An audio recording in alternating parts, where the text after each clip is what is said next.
Praise the Lord. Jail से ले आने वाला प्रभु यीशु मसीह की अति पवित्र नाम में सब पवित्र लोगों को मसीह बना देता हूँ। प्रभु की बड़ी दया है, प्रभु ने और भी एक दिन हमको दान दिया। आज एक दिन यहोवा ने बनाया, प्रभु ने बनाया हुआ दिन में हम आनंदित और मगन रहना करके 118 का 24 में पढ़ता है। मैं आपको बताना चाहता हूँ, आज प्रभु ने हमारे लिए ये दिन बना कर दिया। किस लिए दिया? हम प्रभु के साथ चलते हुए और भी हम मसीह के रूप बनने के लिए, यीशु मसीह के स्वभाव में बढ़ने के लिए। पिता को बहुत से पुत्र चाहिए।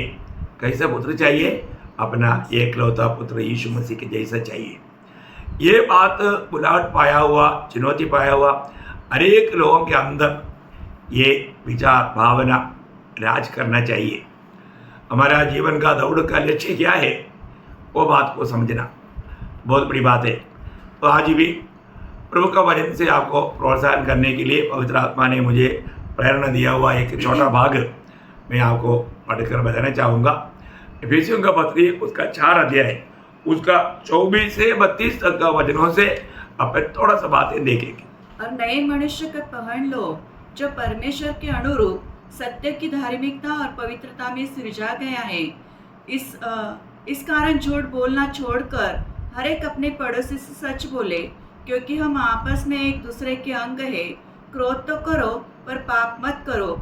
सूर्य अस्त होने तक तुम्हारा क्रोध न रहे और न शैतान को अवसर दो।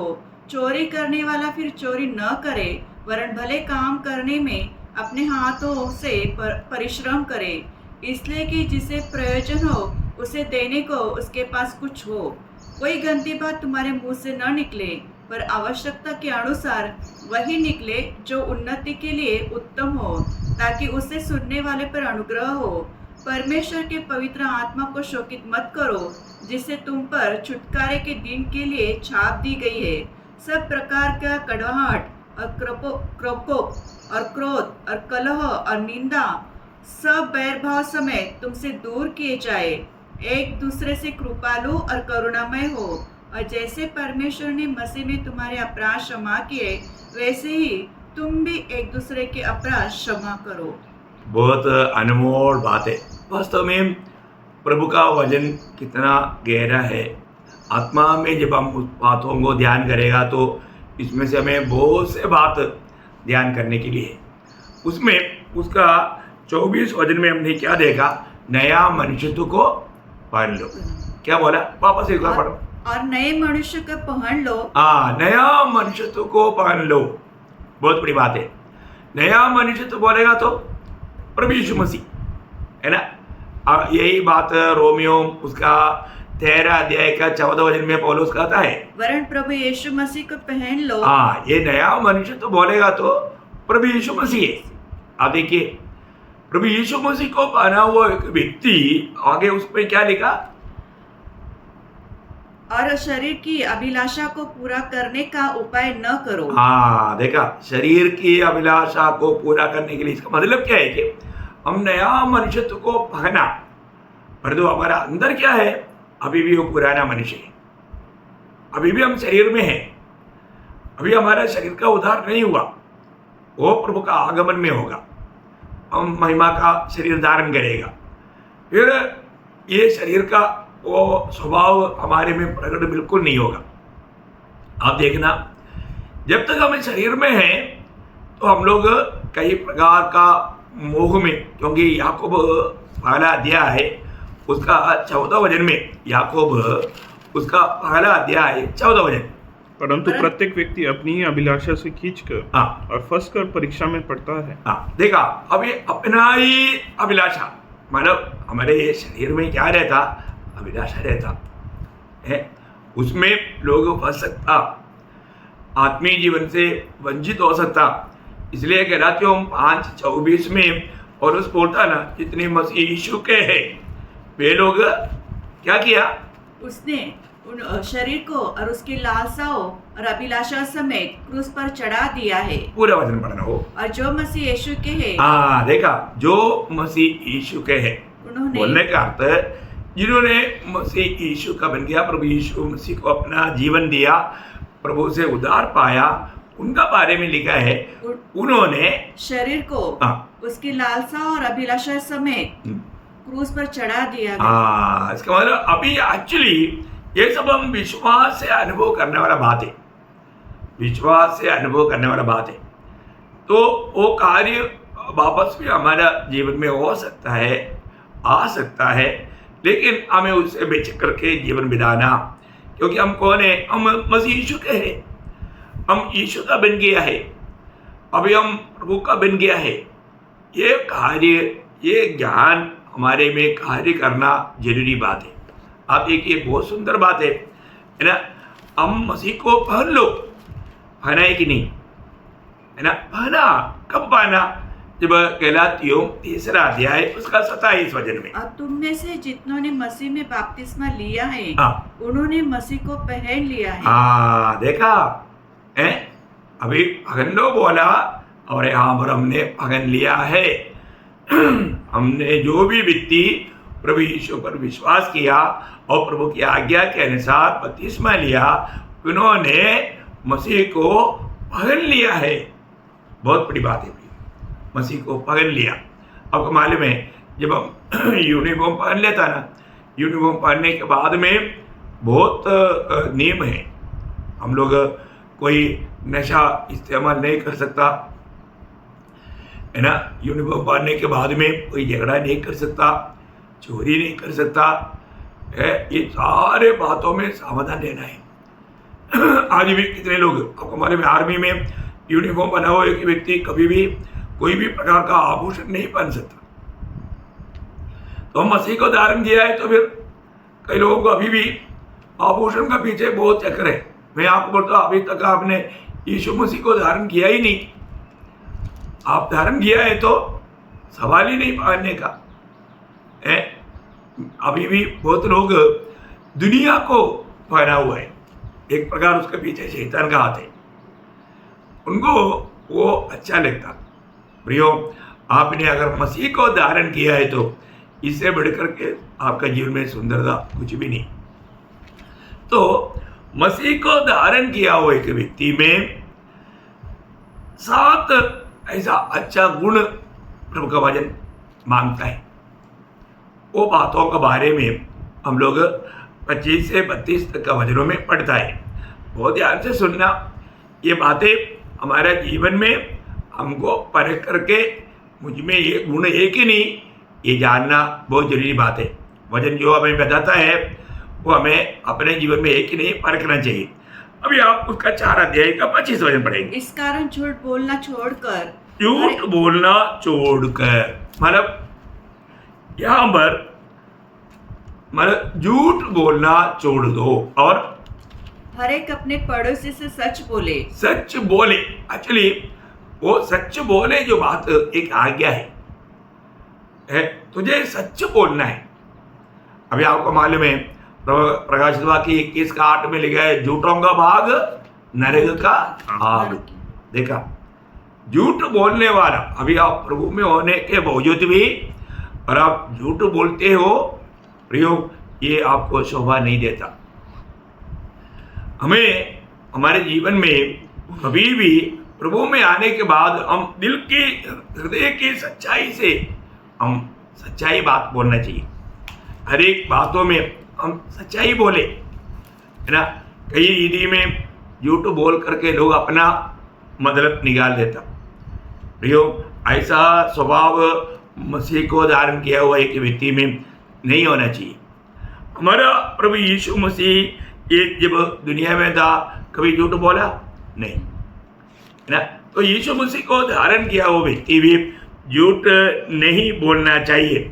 आपको मालूम है, पुराना नियम का वक्त तक, आपको मालूम है पुराने नियम का वक्त बोलेगा तो आपका दिल में तुरंत ईयोब आया होगा, है ना? इतना, क्योंकि वो एक महान भक्त था।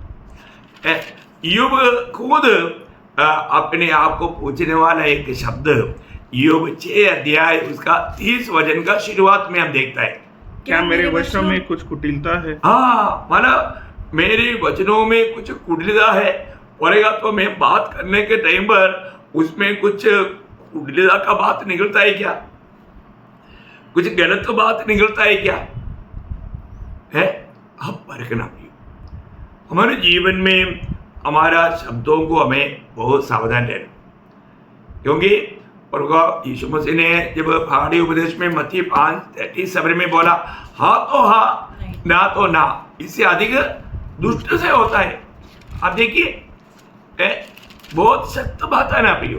परंतु तुम्हारी बातें हाँ कि हाँ हाँ। या नहीं कि नहीं हो, हाँ। क्योंकि जो कुछ इससे अधिक होता है हाँ। वो बुराई से होता है। देखा, बुराई से या दुष्ट से होता है, उसके पीछे विरोधी का हाथ है।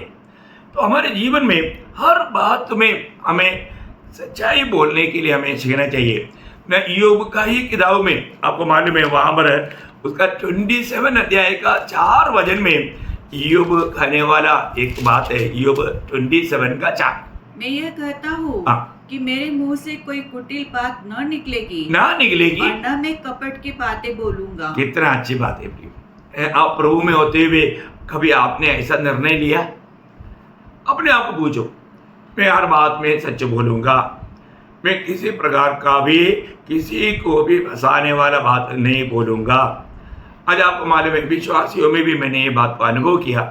कई लोग अपनी मतलब के लिए, अपनी जरूरत के लिए लोग दूसरे लोगों से पैसा भर लेता है। मैं आपको 1 हफ्ता में देगा, 2 हफ्ता में देगा, नहीं तो 2 महीना में देगा। पर तो लेने के टाइम पर ही उसको मालूम है मैं नहीं दे पाएगा, और मैं देने का मेरा उद्देश्य भी नहीं। देखो इतना झूठ बोल करके, अच्छा मीठा मीठा बात बोल करके लोग लेता। प्रियो, ये प्रभु का लोगों के लिए शोभा नहीं देता। आप एक धोखाधड़ बन गया, आपका बातों में सच्चाई नहीं, वो एक प्रभु का जन का गुण नहीं है। कितना हमें सावधान रहना चाहिए प्रियो। ऑटो से आने वाला वो जो भाव हल्का मत सोचना, है ना। हमको भाव होने वाला, बात आने वाला ऐसा मौसम से भी दूर रहना। दावीद एक बार एक निर्णय लिया था, आपको मालूम है 39 भजन संहिता उसका पहला वचन में दावीद कहने वाले एक बात है। मैंने कहा मैं अपनी चाल चलन में चौकसी करूंगा, ताकि मेरी जीभ से पाप न हो। देखा, मेरी जीभ से पाप ना होने के लिए दुष्टों के बीच में जब मैं रहता हूँ, मैं मेरा होठों को खोलूंगा नहीं।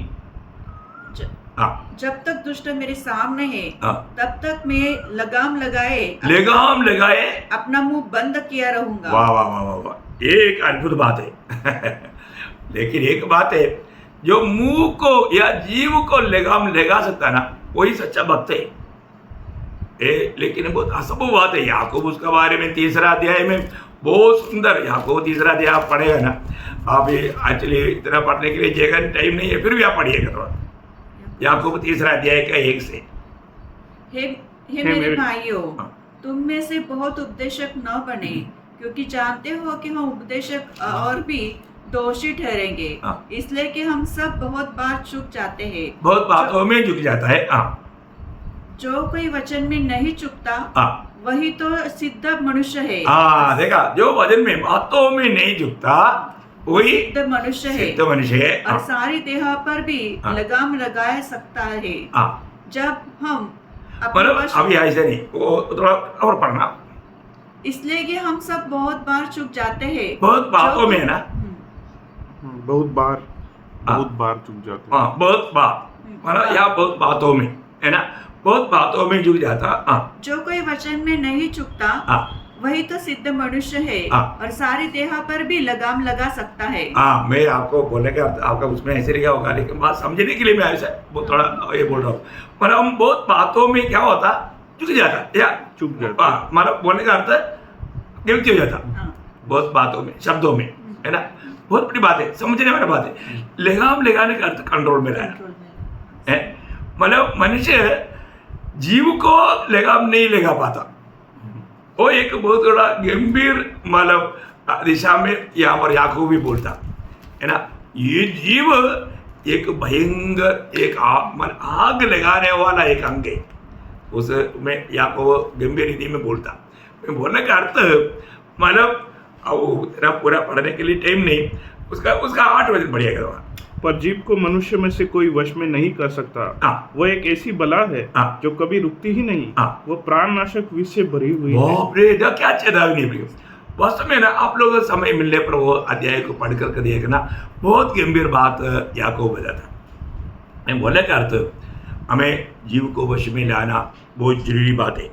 यहाँ पर दावीद गाने वाला जब 34 भजन संगीता उसका 13 वचन पढ़ता, 34 का 13 वचन। अपनी जीभ को बुराई से रोके रख और अपने मुंह की चौकसी करके उससे छल की बातें न निकले। देखो कितना सावधान बात है। इसलिए दावीद ने एक बार प्रार्थना किया 141 का 3, है ना, 141 उसका 3, 141 क्या है आपको मालूम है ना, भजन संगीता उसका 3रा वचन। हे यहोवा, मेरे मुख पर पहरा बैठा, मेरे होठों के द्वार की रखवाली कर। क्यों? क्योंकि मेरा कंट्रोल में नहीं रुकता। बोलने का अर्थ ऐसा कई बार सेवक लोग बोलते हैं ना, हम लोग जीव को 32 सैनिकों के अंदर डाला हुआ है, और तो 32 सैनिक बोलेगा तो 32 दांत, है ना, ये दांतों के अंदर रहने पर भी वो सैनिकों को भी तोड़ करके वो अपना मतलब काम कर देता, इतना भयंकर है वो। आप देखो बोले का अर्थ प्रियो, हमें अपने जीव को कितना लगाम लगाया रहना चाहिए, बहुत बड़ी बात है ना। दावीद अपना जीवन के अनुभव में जब 19 वचन संगीता का 14 वचन आपको याद होगा, मेरा मुंह के वचन मेरे हृदय का ध्यान तेरे सम्मुख ग्रहण योग्य हो। प्रियो, प्रभु का सामने हमारे बातें प्रभु को आनंदित करने वाला बने, प्रभु का दिल को आनंदित करने वाला बने, है ना, ऐसा एक निर्णय होना। नीति वचन में बहुत से बातें हैं, मैं थोड़ा सा बात इसमें 8 अध्याय है उसका 6 वचन का भी पाठ। और जब मुंह खोलूंगी तब उससे सीधी बातें निकलेंगी। सीधी बातें निकलेगी। अब 7 वचन, क्योंकि मुझसे सच्चाई की बातों का वर्णन होगा, दुष्टता की बातों से मुझको घृणा आती है। घृणा, देखा, दुष्टता की बातों से मुझे घृणा, ऐसा घृणा आने वाला दिल चाहिए। देखिए प्रिय, कितना मनोहर बात आज हमारे जीवन से निकलने वाला बात कैसा है। जब कोलोसियों का पत्री उसका 3रा अध्याय उसका 9 वचन, कोलोसियों उसका 3रा अध्याय उसका 9 वचन। एक दूसरे से झूठ मत बोलो, क्योंकि तुमने पुराने मनुष्य को उसके कामों समेत उतार डाला। प्रियो, अभी भी बहुत लोगों ने उतार नहीं डाला। अभी भी बहुत बातों में लोग इतना झूठ बोलने में लोगों को शर्म नहीं, डर नहीं, कितना दुख लगता है। हम सत्य बोलने वाला बने, सच्चाई हमारा कमरबंद होना चाहिए, बहुत बड़ी बात है। तो नंबर 1 बात, यीशु मसीह को धारण किया हुआ लोगों में हम लोग भरोसा करता, पर अगर वो झूठ बोल करके धोखा देता है तो फिर कहाँ पर सच्चाई मिलेगा। बहुत सावधान रहना प्रिय, हमें अपने जीवन में परखना है। मैंने झूठ बोलकर किसी को फंसाया क्या, किसी प्रकार कोई धोखा दिया है क्या, अपने आप को परखना। दूसरी बात वही एफेसियों 4 अध्याय का 26 वचन, क्रोध तो करो और पाप मत करो, सूर्य अस्त होने तक तुम्हारा क्रोध न रहे। प्रियो, क्रोध करो परंतु पाप ना करो, है ना। प्रियो, आपको मालूम है जब याकूब पहला अध्याय का 19-20 वचन पढ़ेगा तो वहां पर हम क्या देखता, मनुष्य का क्रोध कभी भी परमेश्वर का इच्छा को नहीं निभाता, है ना। पढ़िएगा उसका पहला अध्याय का 19-20। हे मेरे प्रिय भाइयों, यह बात तुम जान लो, हर एक मनुष्य सुनने के लिए तत्पर और बोलने में धीर और क्रोध में धीमा हो, क्योंकि मनुष्य का क्रोध परमेश्वर के धर्म का निर्वाह नहीं कर सकता। आपको मालूम है, हम अच्छा बातों के लिए क्रोध करने में कोई बुरा नहीं, खास करके आत्मिक बातों में। यीशु मसीह क्रोधित हुआ, है ना, जब मंदिर में भेड़ बकरियों को सबको भेज रहा था, प्रभु ने वहां पर क्या किया, उनको सबको माला छोड़े बिना करके भागर किया। प्रभु वहां पर क्रोधित हुआ, उसको जलन हुआ। वो बात प्रभु का महिमा का बात है, परंतु और रीति में क्रोधित होना ये हमारे लिए नुकसान की बात है। आपको मालूम है, एक बार मतलब मोशे को क्रोध हुआ। मोशा इसराइल लोगों में सबसे नंबर व्यक्ति था करके गणना 12 का 3 में लिखा है ना। मतलब ऐसा मोशा, मतलब उस समय के लोगों में सबसे नम्र व्यक्ति था। मूसा पृथ्वी पर के हाँ। रहने वाले सब मनुष्यों से बहुत अधिक नम्र स्वभाव देखो, का था। बहुत अधिक नम्र स्वभाव का था। उस नम्र स्वभाव का मोशे को तो वही इसराइली लोगों ने क्रोध दिलाया, है ना। परमेश्वर की यात्रा में बार बार उनको तकलीफ दिया। जब मरीबा का उस पानी के साथ में वहाँ पर प्रभु ने बोला था उस चट्टान को खाना, लेकिन वो चट्टान को मारा।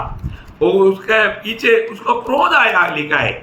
वो क्रोध आने कारण जब 106 का 32-33 वचन पढ़ना। उन्होंने मरीबा के सोते के पास भी हाँ। यहोवा को क्रोध भड़काया हाँ। और उनके कारण हाँ। मूसा की हानि हुई, हाँ। क्योंकि उन्होंने उसकी आत्मा से बलवा किया। उसकी आत्मा से बलवा किया। तब मूसा हाँ। बिन सोचे बोल उठा। बिन सोचे बोल उड़ा। देखा, बिन सोचे बोल उड़ा। अब देखो, इसका मतलब क्या है कि वो क्रोध में आकर के उन्होंने बिन सोचे बोला। वो बोलने के कारण मूसा वायदा का देश में नहीं जा पाया। बहुत अद्भुत बात है प्रियो। हमारे जीवन में क्रोध कभी भी परमेश्वर का इच्छा को नहीं निभाता, है ना। एक बार आपको मालूम है, जब परमेश्वर का दिल का जैसा दावीद पाप किया, ये पाप छिपा करके दावीद मतलब आराम से चल रहा था, लेकिन परमेश्वर ने नादान भविष्यवक्ता को दावीद के पास भेजा और उसका पाप को जिताया। पाप को जिताया कैसे जिताया? एक कहानी बोलकर जिताया। कहानी सुनने के टाइम पर दावीद को क्रोध आया। दावीद बोलता है, वो कोई भी हो उसको मृत्यु दंड मिलना चाहिए। संभव आपको मालूम है ना, 2 शामुएल 12 अध्याय उसका 1 से 5 वचन पढ़ेगा तभी आपको समझेगा। तब यहोवा ने दाऊद के पास नातान को भेजा और वो उसके पास जाकर कहने लगा, एक नगर में 2 मनुष्य रहते थे, जिसमें से एक धनी और एक निर्धन था। धनी के पास तो बहुत से भेड़ बकरियां और गाय बैल थे, परंतु निर्धन के पास भेड़ की एक छोटी सी बच्ची छोड़ और कुछ भी न था, और उसको उसके मोल लेकर जिलाया था। वो उसके यहाँ उसके बाल बच्चे के साथ ही बड़ी थी। वो उसके टुकड़े में से खाती और उसके कटोरे में से पीती थी और उसकी गोद में सोती थी, और वो उसकी बेटी के समान थी। फिर धनी के पास एक यात्री आया और उसने उस यात्री के लिए जो उसके पास आया था भोजन बनाने को अपनी भेड़ बकरियां या गाय बैल में से कुछ न लिया, परंतु उस निर्धन मनुष्य की भेड़ की बच्ची लेकर उस जन के लिए जो उसके पास आया था भोजन बनाया। तब दाऊद का क्रोध उस मनुष्य पर बहुत भड़का और उसने देखो, दाऊद का क्रोध उस मनुष्य पर बहुत भड़का और उसने नातान से कहा, यहोवा के जीवन की शपथ, जिस मनुष्य ने ऐसा काम किया वह प्राण दंड के योग्य है। बोलने के बाद वो मरना चाहिए, वो मरना चाहिए। देखिए, क्रोध आचली कौन मरना चाहिए, उसका 7 वचन। तब नातान ने दाऊद से कहा, तू ही वह मनुष्य है। बस अभी तू ही मरना चाहिए, तुझे कोई वो मृत्युदंड मिलना चाहिए। अब देखो, इसका मतलब क्या है ना प्रियो, हमारा क्रोध पलटी मार करके हमको ही नुकसान करेगा। ये बात से हमें ये बात को सबक सीखना प्रियो है। शायद दूसरे के ऊपर हमको बहुत जल्दी क्रोध आ जाता, परंतु अपना ही गलती अपन उस प्रकार करेगा तो अपन बहुत तरस मांगता, दया मांगता है। आप देखो, क्रोध है ना, कभी भी हो कहीं भी हो प्रियो, ये जो क्रोध जो है ना, जल्दी क्रोधित होना, जल्दी निराश होकर दुखी होकर के फिर उसमें अपन क्रोधित होकर के रहना अच्छा बात नहीं है ना। तो उत्पत्ति में 4 अध्याय का 8 वचन में हम क्या देखता है ना, जब उसे पहले भेड़ चढ़ाने में कायन में और कायन का भेड़ में प्रभु प्रसन्न नहीं हुआ, बाद में इन्होंने बहुत उपाय से हाबिल को लेकर खेती में जाता, वहां पर क्या बढ़ता आप देखिए। तब कायन ने अपने भाई हाबिल से कुछ कहा, और जब वे मैदान में थे तब कायन अपने भाई हाबिल पर चढ़कर उसे घात किया। हाँ, देखा, मतलब वहां पर कायन को क्रोध आया। 5 में परंतु कायन और उसकी भेड़ को उसने ग्रहण न किया। तब कायन अति क्रोधित हुआ। वो क्रोध छिपा करके उसको लेकर के खेती में गया, वहां पर वो क्रोध पूर्ण रूप में अपने भाई पर उड़ेगा, उसको घात किया। आप देखो प्रिय, कितना भयंकर बात है। प्रभु का वचन बोलता है कि तो क्रोध करो, परंतु सूर्यास्त होने तक उसको रखना नहीं, तुरंत ही उससे निपटना। प्रियो, क्रोध कभी भी परमेश्वर का महिमा का कारण नहीं बनता। इसलिए पड़ोसियों उसका 3 अध्याय उसका 8 वचन में मंडली जीवन में आया हुआ हमको प्रभु का वचन क्या कहता है? पर अब तुम भी इन सबको अर्थात क्रोध, रोष, वैरभाव, निंदा और मुंह से गालियां बकना, ये सब बातें छोड़ दो। इसका मतलब ये अगर एक स्वभाव हमारे पास है तो प्रभु का वचन बोलता है उसको छोड़ दो, उसको अपने पास मत रखो, है ना। भजन संगीता में भी बहुत बातें हैं। 37 का उसका 8 वचन पढ़ना, 37 का 8। क्रोध से परे रहो, क्रोध से परे रहो और जलजलाहट को छोड़ दे, जलजलाहट को छोड़ दे। देखा कितना अच्छा आलोचन है। प्रभु का वचन हमारे पाप के लिए दीपक, मार्ग के लिए उजियारा है। प्रभु का वचन जो भी कहता है उसको हमें मानना है, प्रिय, हमारे जीवन में लाना है। तो आज हमारे जीवन को परखो। मैं जल्दी क्रोधित करने वाला है क्या? क्रोध आ गया तो वहां पर पाप आने का संभावना है। इसलिए प्रभु का वचन बोलता है ना, मतलब जब आपको याद हो भजन संहिता 4 का 4 में पाप का विषय में भक्तों के लिए ऐसा चेतावनी दिया हुआ है। भजन संहिता 4 अध्याय का 4 वचन, कांपते रहो और पाप मत करो। देखा, कांपते हुए पाप मत करो। क्रोध तो करो पर पाप मत करो। हाँ, क्रोध तो करो परंतु पाप मत करो। देखा, बहुत बड़ी बात है। हमारे जीवन में पाप से बचकर रहना, पाप से बचकर रहना। यहाँ पर हमने 2 बात को, यीशु मसीह को धारण किया हुआ लोगों में 2 बात को आज हम देख पाया। समय थोड़ा खत्म होते जा रहा है, तो इसलिए बाकी बात में प्रभु का अनुग्रह से कल बहुत ही संक्षिप्त में बोलना चाहूँगा, नहीं तो वो 7 पॉइंट में आपको पूरा नहीं बयान कर पाएगा। बयान करने के लिए एक्चुअली बहुत समय चाहिए, तो भी कम शब्दों में आपको बताऊँगा। तो आज हमने 2 बात देखा। पहले बात, हम सत्य बोलो। प्रियो, हम प्रभु का जन है। हम दुनिया के लोगों के जैसा झूठ मूठ बोल करके कोई भी कार्य, वो कितना नुकसान की बात हो, एक कितना फायदामंद बात हो, पर तो आप बोलना, सच बोलना। आज आपका जीवन में आप हर बात में सच बोलता है कि नहीं, ये अपने आप को परखो। और दूसरा हमने देखा, पाप ना करो। प्रियो, कोई भी प्रकार पाप आने की अवस्था से बेचकर रहना, क्योंकि प्रभु हमारा बुलाने वाला पवित्र है, हमें पवित्र जीवन के लिए बुलाया। इसलिए अगर हम पापों में अभी भी जीवन बिताएगा तो हम मसीह को धारण किया करके खाने में कुछ अर्थ नहीं, उसमें कोई सच्चाई नहीं रह गया। इसलिए अपने आप को परखना, हर एक बातों में हम दिल से सच्चाई बोलते हुए, क्योंकि सच्चाई हमारा कमरबंद है हमारे जीवन के दौड़ में। और कमरबंद अगर सही नहीं है तो अपन दौड़ नहीं पाएगा, एक अच्छा दौड़ करके इनाम नहीं पा पाएगा। इसलिए जिन्होंने भी मसीह को धारण किया, ये 2 बात में आज के दिन में आपको मैं प्रोत्साहन देना चाहता हूँ। आप हर एक बात में सच्चाई बोले और पाप ना करें। प्रभु के सन्निधि में रहकर, प्रभु से मिला रहकर, प्रभु को जीते हुए प्रभु के आगमन की बाट जोड़ने के लिए ये वचनों के द्वारा प्रभु सबको सहायता करे। प्रभु को महिमा मिले। आमीन।